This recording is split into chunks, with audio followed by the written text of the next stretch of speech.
Maynila 2025, Ermita. Lugar kung saan ang kislap ng mga neon lights na hindi kailanman namamatay ay nagkukubli ng mga madilim na sulok na puno ng tawag ng laman. Sa gitna ng ingay at gulo ng isang abalang lungsod, may buhay na nadudulas sa duelo ng pera at walang humpay na aliwan hanggang sa pagsapit ng umaga.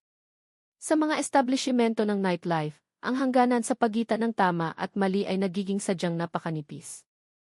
Hanggang sa kapag ang tao ay tuluyan ng nahulog dito, ang presyong kailangang bayaran ay sadyang hindi inaasahan. At sa wakas, nangyari na ang trahedya. Dinungisan nito ang huwad na kapayapaan ng isang maliit na spa na nagngangalang Sampaguita Wellness sa isang eskinita sa kahabaan ng Mabini Street. Ang biktima ay isang gurong may dugong Espanyol, isang asawa, at isang ama na nasawi sa karumaldumal na paraan nang ang pagnanasa ay nangibabaw at ang katinuan ay isinantabi, buhay ang naging kapalit. Isang umaga sa pagtatapos ng taong 2025 sa Maynila, ang atmosfera ng lungsod ay tulad pa rin ang dati, abala at puno ng pagmamadali. Subalit sa isang maliit na eskinita sa Mabini, ang huwad na katahimikan ay binasag ng histerikal na tili ng isang babae.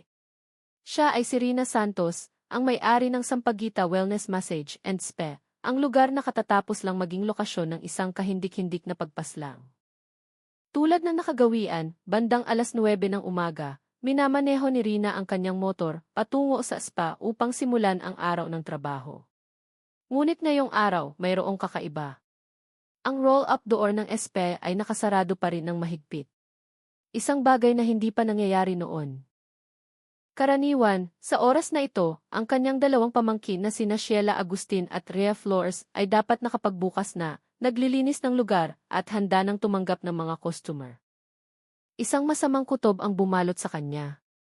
Nagmamadaling kinuha ni Rina ang kanyang cellphone upang tawagan si Sheila at sunod naman si Rhea. Ngunit ang tanging naririnig niya ay ang ringback tone at ang mensahe mula sa operator. Ang kaba ay nagsimulang gumapang sa puso ni Rina. Sinubukan niyang pakalmahin ang sarili. Baka ang dalawang pamangkin niya ay napuyat lang o biglang umalis dahil sa importanteng lakad. Ipinarada ni Rina ang kanyang motor at nagsimulang halughugin ang U-box sa ilalim ng upuan ng kanyang automatic na motor. Umaasang mahahanap ang reserbang susi. Ang tumpok ng mga gamit tulad ng kapot, face mask, at rehistro ng sasakyan ay nagpatagal sa kanyang paghahanap sa maliit na keychain na nakasiksik sa ilalim. Ang tunog ng susi na iniikot ay umalinggaw sa gitna ng katahimikan ng eskinita. Nang ang mabigat na roll-up door ay hilahin pataas, ang amoy ng lansa na masangsang ay agad na sumalubong sa ilong ni Rina na nagpahilo sa kanya. Ang tanawin sa loob ay higit na nakapangingilabot. Sa ilalim ng madilaw at andap-andap na ilaw, sa likod ng mga divider na may disenyong kawayan at kapis, nakahandu sa isasahig sa tabi ng massage bed ang isang banyagang lalaki, nakadapa at hindi gumagalaw sa sariling dugo. Ang kanyang katawan ay puno ng sugat at ang bahagi ng kanyang ulo ay tila basag. Nanigas si Rina. Hindi siya makapaniwala sa kanyang nakikita. Kinailangan niya ng ilang segundo upang mahimasmasan bago nanginginig na inilabas ang cellphone at tumawag sa mga pulis. Ang kanyang tili ng takot ay bumasag sa katahimikan ng eskinita na umagaw sa atensyon ng mga kapitbahay. Hindi nagtagal, dumating ang mga operatiba ng Manila Police District, DI, at agad na kinondena ang lugar. Ang maliit na eskinita na kanina ay tahimik ay naging maingay dahil sa wangwang ng mga patrol car, garalgal ng radyo, at mabibilis na hakbang ng mga investigador. Ang yellow police tape ay inilatag sa paligid na nagbabawal sa sinumang usisero na lumapit. Ang mga residenteng nakatira sa eskinita ay nagsimulang magkumpol-kumpol, nagbubulungan.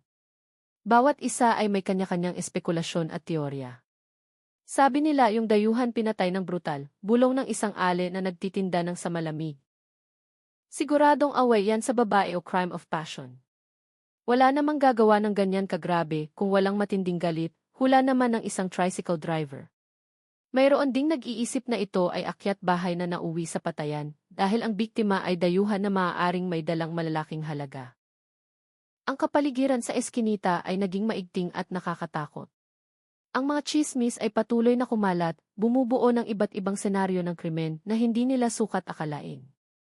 Ang pagkamatay ng dayuhang lalaki ay hindi na natiling tsismis lamang sa maliit na eskinita.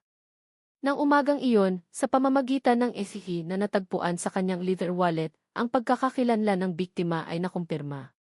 Carlos Garcia, 36 anyos, mamamayang Espanyol. Isang pangalan ng isang tao na ang buong buhay ay naging isang malamig na case file na lamang ngayon. Ang mga investigador mula sa Homicide Section ng AC ay agad na nakipag-ugnayan sa Language Center sa Makati kung saan nagtatrabaho si Carlos. Ang kanyang mga katrabaho ay nagulat at hindi makapaniwala na ang guro na palakaibigan at palabiro na nakikita nila araw-araw ay sasapit sa ganitong trahedya.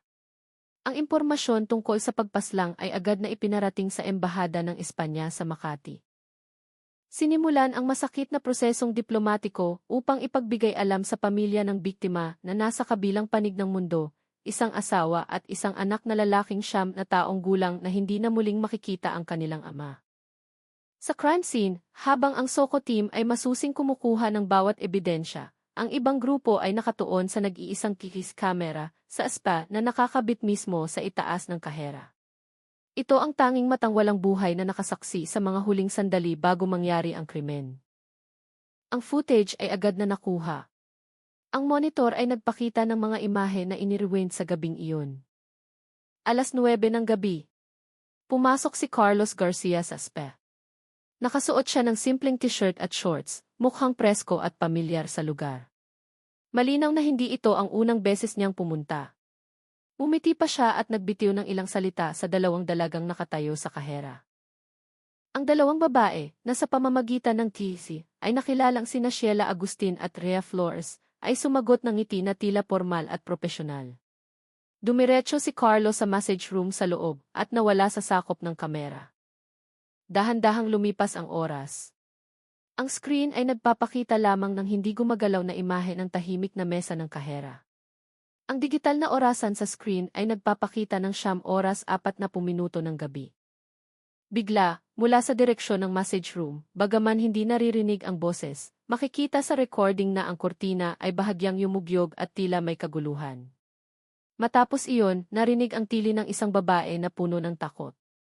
Hindi malinaw ang boses ngunit puno ito ng desperasyon. Sapat upang tindigan ng balahibo ang sinumang makakarinig. Tumahimik ang lahat. Ang nakakatakot na katahimikan ay tumagal ng halos 20 minuto. Hanggang 9:58 ng gabi. Ang kortina ng massage room ay biglang hinawi ng marahas. Sina Sheila at Rhea ay tumatakbong lumabas. Ang mukha ng dalawa ay namumutla, nagpapakita ng matinding takot. Ang kanilang mga damit ay magulo, ang buhok ay sabog. Nang walang sinasambit na salita, kumilos sila ng mabilis at taranta na halos madapa na. Sinablot ni Rhea ang jacket sa upuan, habang si Sheila ay tila inagaw ang kanyang bag. Nang walang lingon likod, walang pag-aalinlangan kahit isang segundo, tumakbo sila patungo sa pinto at ibinagsak ang roll-up door ng nagmamadali. Ang tunog ng bakal na humampas sa semento ay lumikha ng nakabibinging ingay na nagsilbing pagtatapos sa karumal-dumal na eksenang nakunan ng kamera. Ang huling imahe ay ang tahimik na eskinita. Ang 2 suspek ay naglaho na. Ang biktima ay nakahandusay na patay sa likod ng kurtina. Ang lahat ay napakalinaw. Sina Sheila Agustin at Rhea Flores ang pangunahing mga suspek. Sa interrogation room ng EFE headquarters, nakaupo si Rina Santos, tulala. Ang kanyang mga mata ay walang emosyon. Ang gulat na naranasan niya kaninang umaga ay hindi pa humuhupa. Hindi siya makapaniwala na ang 2 pamangkin na kanyang inaruga at binigyan ng trabaho ay magagawang gumawa ng ganoong karumal-dumal na krimen. Ang kanyang boses ay nanginginig at mahina habang sinasagot ang mga tanong ng investigador. Ang mga piraso ng buhay ng 2 babaeng suspect ay dahan-dahang nabuo sa pamamagitan ng kwento ni Rina na nililiguan ng luha. Sina Sheila at Rhea ay malalayong kamag-anak ni Rina mula sa probinsya ng Samar. Pareho silang galing sa mahihirap na pamilya at hindi nakatapos ng pag-aaral. Sa awa na makita silang walang kinabukasan sa baryo, nagmagandang loob si Rina na dalhin sila sa Maynila sa pag-asang mabigyan sila ng kasanayan upang kumita. Gusto ko lang silang tulungan. Naisip ko na pag-aralin sila ng pagmamasahe, makakuha ng TESDA certificate, tapos magtrabaho para sa akin. Magkakamag-anak kami nagtutulungan. Sino ang mag-aakala, humahagulgol na sambit ni Rina. Ikinuwento niya na sa simula, ang Sampaguita Wellness ay bunga ng kanyang pagsisikap. Ngunit matapos ang ilang buwang operasyon, naging matumal ang negosyo. Ang renta sa pwesto, kuryente, tubig, at iba pang gastusin ay kailangang bayaran buwan-buwan, habang kakaunti ang mga customer. Upang mabuhay, nagdesisyon si Rina na sumugal at mangutang muli upang magbukas ng pangalawang branch sa Quezon City, lugar na mas mataas ang tao at maunlad. Ibinigay niya ang buong pamamahala ng SPE sa mabiniki na Sheila at Rhea na may kasunduan sa hatsyan ng kita. Sa bawat transaksyon, ibibigay ni Rina ang 50% sa kanila at ang natitira ay gagamitin pambayad sa gastusin. Buo ang tiwala ko sa kanila. Araw-araw tumatawag pa ako para kumustahin sila. Sabi lang nila, nitong mga nakaraan maraming customer na foreigner. Galante daw magbigay ng tip. Kaya lumaki ang kita. Nang marinig ko iyon, natuwa ako para sa kanila, wika ni Rina na puno ng pagsisisi. Walang kamalay-malay si Rina na sa likod niya, ang dalawang pamangkin ay binago ang SPE na kanyang itinayo ng may mabuting intensyon at ginawa itong pugad ng e-extra service o e-spakol. Naglagay lamang siya ng TV sa kahera para bantayan ang pera. Ngunit sa loob ng mga pribadong kwarto, sadyang hindi siya naglagay para sa privacy ng mga kliyente. Iyon ang naging butas na nagbigay kina Sheila at Rhea ng pagkakataong gawin ang kanilang iligal na aktibidad ng hindi nahuli. Gamit ang hindi mapasusubali ang ebidensya mula sa Kiki, at ang detalyadong salaysay ni Rina na nagbigay ng buong pangalan, litrato, at probinsyang pinagmulan ng dalawa. Ang pangalan ni Sheila Agustin at Rhea Flores ay agad na inilagay sa listahan ng wanted persons. Ang pagtugi sa dalawang mamamatay tao ay opisyal nang nagsimula. Sa sandaling pumasok ang kanilang pangalan sa sistema, nagsimula na ang karera laban sa oras para sa mga operatiba. Lahat ng impormasyon tungkol kina Sheila at Rhea ay ipinakalat sa lahat ng police station. Isang tracking team ang agad na tumungo sa boarding house ng dalawa sa isang masikip na eskinita sa Leveriza, Pasay City. Ito ay lugar ng mga murang paupahan na tinitirhan ng mga manggagawa mula sa iba't ibang probinsya. Ang kwarto ni Sheila at Rhea ay nasa ikalawang palapag. Ang pinto ay nakakandado mula sa labas gamit ang mumurahing kandado. Agad na isinagawa ang sapilitang pagbubukas. Nang mabuksan ang pinto, tumambad ang isang kwartong magulo at nakatiwangwang. Ebidensya ng isang pagtakas na nagmamadali. Mga damit na nakakalat sa kama at sa sahig. Ilang cup noodles na kalahati pa lang ang nakakain. Sa ibabaw ng murang tokador, mga mamahaling makeup ang nakakalat kasama ng mga resibo ng mga branded na gamit, karangyaang hindi tugma sa kita ng dalawang ordinaryong masahista. Ang kontradiksyon na ito ay nagbunyag ng dobleng buhay, isang maruming katotohanan sa likod ng imahe ng masisipag na dalagang probinsyana. Masusing sinuri ng mga pulis ang bawat gamit, naghahanap ng kahit anong maliit na pahiwatig kung saan tumungo ang dalawa. At hindi sila nabigo. Sa tumpok ng maruruming damit, nahanap nila ang Official Receipt Certificate of Registration, SCs, sa pangalan ni Sheila Agustin para sa isang Honda Beat na kulay puti na may plakang EFI 4,567 dasi. Marahil dahil sa taranta, naiwan ito ng mga suspect. Ito ang pinakamahalagang lead sa ngayon. Ang impormasyon tungkol sa motorsiklo ay agad na ipinasa sa command center. Daan-daang mga matang elektroniko mula sa system sa mga pangunahing lansangan ng Maynila ang ginamit. Nagsimulang mag-scan at maghanap base sa plaka ng motor. Nagsimula na ang pagtugi sa digital na mundo. Hindi nagtagal, nagbigay ng resulta ang sistema. Isang kamera sa intersection malapit sa area ng Pasay ang nakahagip sa Honda Beat na puti na maisakay na dalawang babaeng kahawig ni Sheila at Rhea na umaalis sa lokasyon bandang 10:00 ng gabi sa araw ng krimen. Isang oras lang matapos silang tumakas sa SPE. Sa patuloy na pagsubaybay gamit ang ibang kamera, natunto ng mga pulis ang ruta ng pagtakas. Matapos lisanin ang Pasay, hindi sila nagpaikot-ikot sa lungsod, sa halip ay dumiretso sila sa Cavitex patungo sa direksyon ng Cavite at Batangas. Ang huling footage sa sakop ng monitoring ay nagtala sa motorsiklo na bumabaybay sa probinsya habang nagbubukang liwayway. Ang dalawang suspect ay nakasuot ng hoodie at mask, ngunit ang tindig at tatak ng motor ay hindi maikakaila. Ang pakikipag-ugnayan sa kapulisan ng Batangas ay agad na isinagawa. Base sa direksyon ng mga suspect, Hinala ng mga detective na malaki ang posibilidad na magtatago sila sa mga coastal area, kung saan maraming murang resort at transient house na madaling pagtaguan. Ang mga lugar tulad ng Nasugbu o Laia ay naging target ng pagmamatsyag.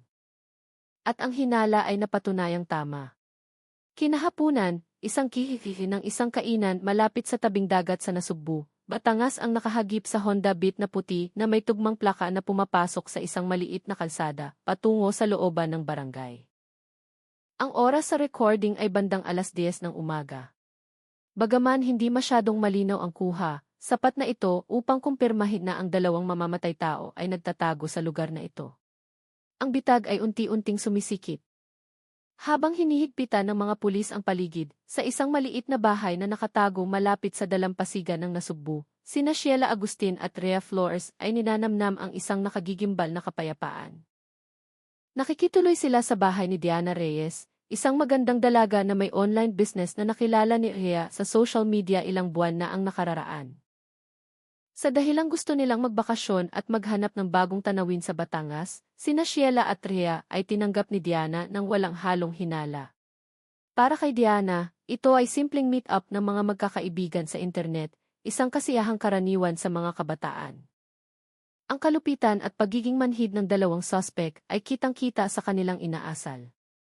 Walang pagsisisi, walang bakas ng takot. Tila ba ang pagkitil sa buhay ng isang tao ay isang masamang panaginip lang na agad nilang kinalimutan paggising. Nang umagang iyon, matapos ilapag ang mga gamit, nag-aya pa sila kay Diana na magpunta sa beach upang magpa-picture. Sa ilalim ng sikat ng araw sa dalampasigan, nagpalit sina Sheila at Rhea ng mga makukulay na swimwear, nag-pose at umanggulo ng maigi. Tumatawa sila ng malakas, nakikipaglaro sa alon, at kumukuha ng daan-daang selfie para sa content. Masusing pinili ni Rhea ang pinakamagandang litrato, inedit sa app para maging perpekto, at in-upload sa kanyang Instagram at TikTok na may caption na, "Finding Peace in a Place Far Away." Healing Vitamin C. Sa pagtingin sa mga masayahing litrato, walang makakaisip na noong nakaraang gabi lamang, ang mga kamay ng dalawang dalagang ito ay naligo sa dugo at brutal na bumasag sa bungo ng isang tao. Umaasta silang parang mga turistang malayang nag-enjoy sa bakasyong nararapat sa kanila, hindi bilang dalawang mamamatay tao na tumatakas sa batas. Ang kawalan ng malasakit na ito ay lalong nagpadiri sa krimeng ginawa nila. Kinahapunan, nag-aya si Diana ng ilang kaibigang babae para magkaroon ng seafood feast o boodle fight sa kanilang bakuran. Sa ibabaw ng mesang plastik na may dahon ng saging, nakahain ang iba't ibang sariwang lamang dagat. Inihaw na pusit, nilagang hipon at sinabawang tahong. Ang mga kahon ng Red Horse ay isa-isang binuksan. Ang tawanan at tagay ay naging maingay. Sa gitna ng inuman, sina Sheila at Rhea ay napaka-friendly. Nagkwento sila tungkol sa trabaho nila sa Maynila, nagyabang tungkol sa malaking kita, mga branded na gamit na kabibili lang, at mga gabing ginugol sa mga high-end clubs sa Keys. Gumawa sila ng kwento ng marangyang buhay na kakainggitan, nang hindi binabanggit ang pinagmulan ng maruming pera at lalo na ang krimeng katatapos lang nilang gawin. Lumalagok sila ng alak na parang tubig, tumatawa ng malakas, at nakikisama ng natural. Walang sinuman, kabilang si Diana, ang nakapansin na may kakaiba. Marahil sa loob-loob nila, naniniwala silang nakatakas na sila, na ang liblib na dalampasigang ito ay magiging ligtas na lugar para magsimula muli. Ngunit bawat kasiyahan ay may katapusan, at ang kanilang maikling kalayaan ay nasa huling hininga na. Nang ang inuman ay nasa rurok na at lahat ay medyo tinatamaan na, mula sa maliit na eskinita sa labas, ilang anino ang biglang lumitaw, kumikilos ng kasing bilis ng kidlat, tahimik na pinalibutan ang buong bahay. Sila ang mga veteranong detective ng EC na sumunod sa bakas at naghintay ng tamang tiempo. Vlog. Ang pintuang yero ng gate ay tumilapon mula sa bisagra dahil sa isang malakas na sipa. Pulis! Huwag kikilos! Itaas din kamay. Ang sigaw na matigas at malakas ay tila maso na bumasag sa kasiyahan. Ang lahat ng ingay ay biglang naglaho. Ang tugtog, tawanan at kalansing ng baso ay tila tumigil. Ang bote ng beer sa kamay ng isang babae ay nahulog at nabasag sa sementadong sahig. Ang mga kamay ni Sheila at Rhea ay tumigil sa ere. Pumasok ang mga pulis na nakasuot ng sibilyan, ngunit may mga badge at baril. Ang kanilang mga mukha ay seryoso at malamig. Lahat ng lagusan ay sarado na. Si Diana at ang kanyang mga kaibigan ay nanigas.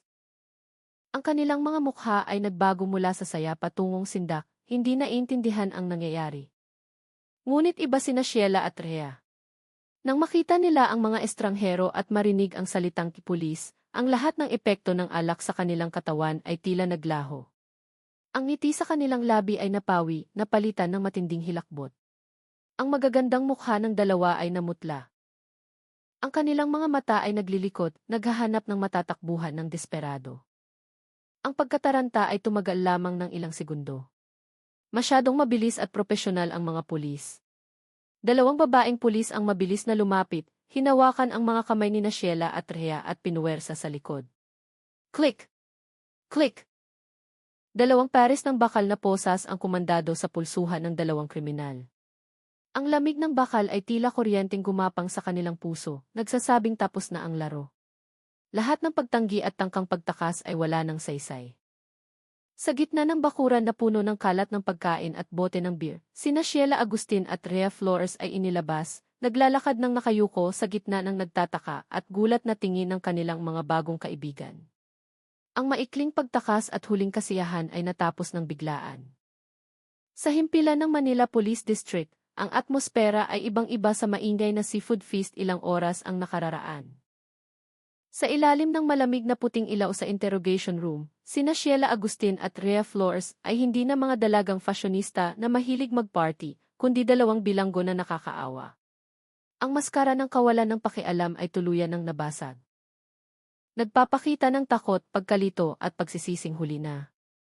Sa harap ng mga batikang investigador at mga ebidensyang hindi maitatanggi, hindi na nakalusot ang dalawa. Yumuko sila, isa-isang inamin ang kanilang karumaldumal na ginawa, binuksan muli ang madidilim na pahina ng buhay na sila mismo ang sumulat. Nagsimula ang kanilang kwento halos 2 buwan na ang nakararaan. Isang hapon na matumal ng si Carlos Garcia ay napadaan sa Sampaguita Wellness bilang ordinaryong customer. Pinili niya ang back massage. Sina Sheila at Rhea, gamit ang kanilang magandang hitsura at sanay na kamay, ay nag-iwan ng magandang impresyon kay Carlos. Noong una, mukha siyang mabait at magalang. Dahil dayuhan siya, naging friendly din kami. Pinuri pa niya na magaling kaming magmasahe at babalik daw siya, pag-amin ni Rhea sa mahinang boses. At tinupad ni Carlos ang pangako. Ngunit sa mga sumunod na pagbisita, ang kanyang layunin ay hindi na malinis. Matapos ang masahe, hindi siya agad umalis. Umupo siya at gamit ang Google Translate sa kanyang cellphone, nag-type siya ng isang pangungusap at ipinakita sa dalawa.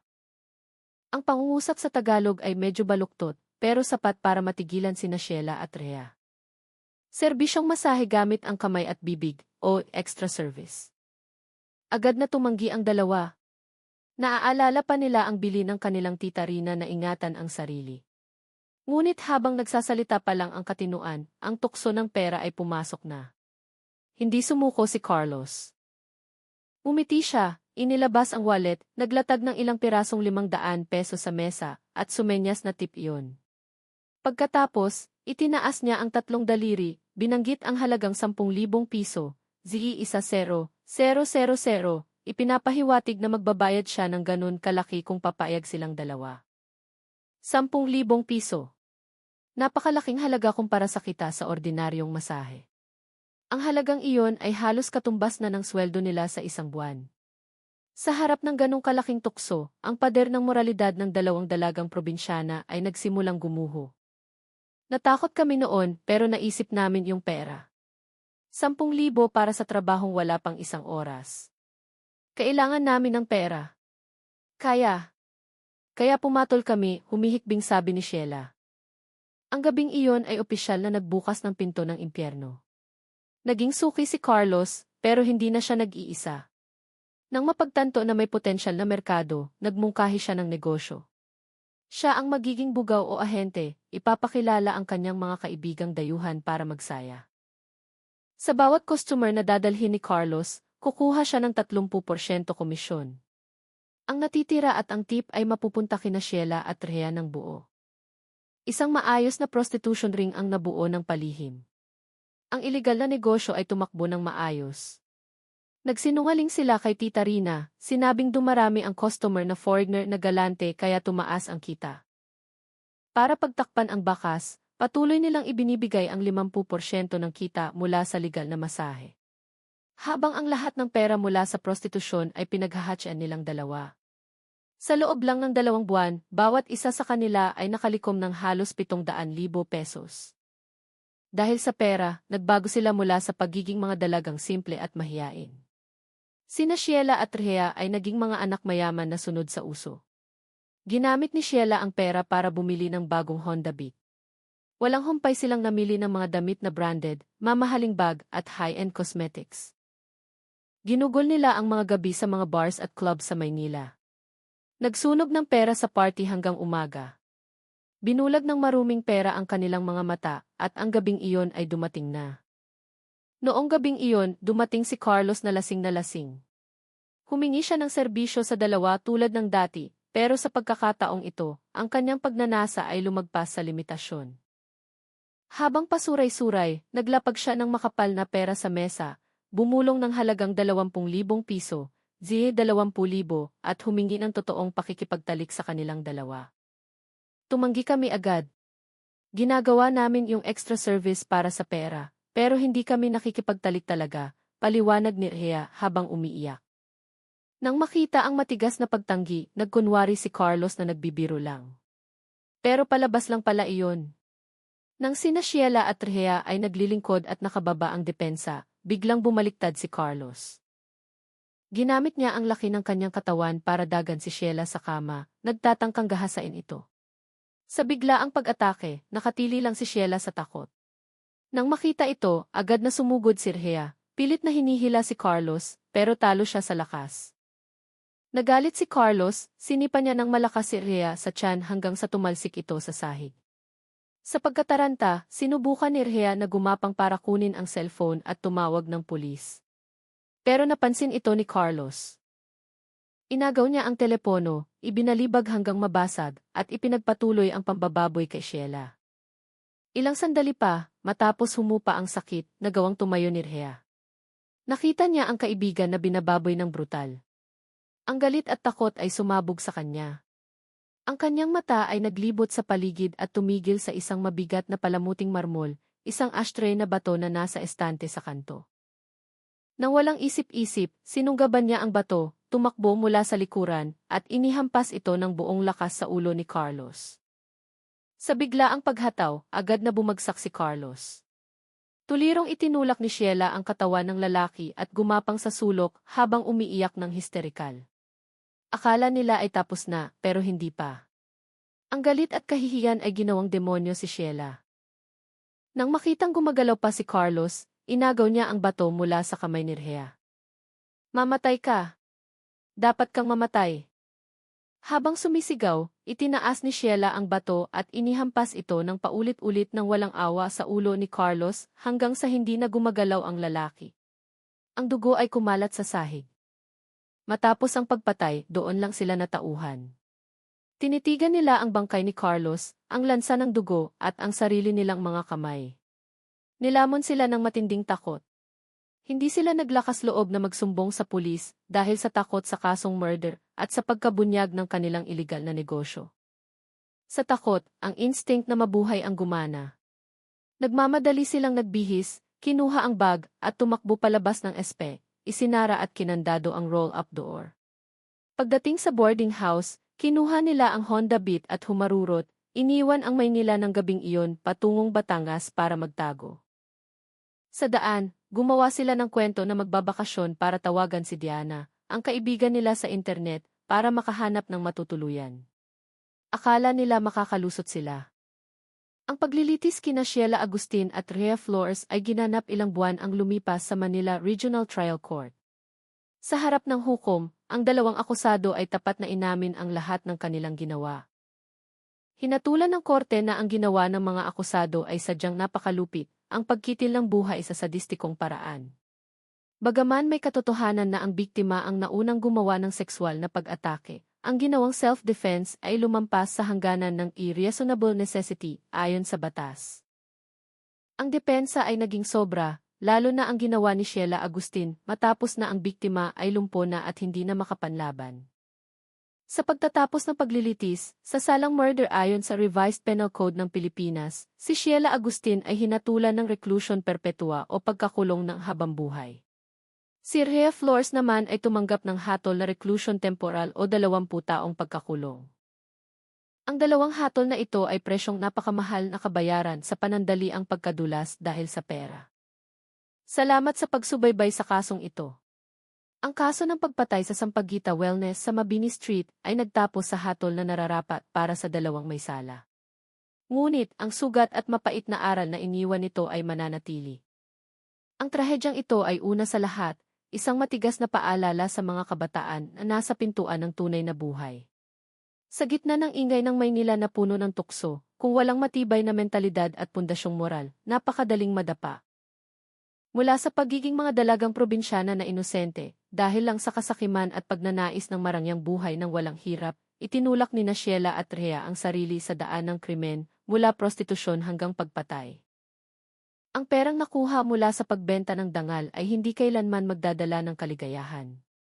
Ito ay matamis na laso na umaakay sa tao sa bangin ng kapahamakan.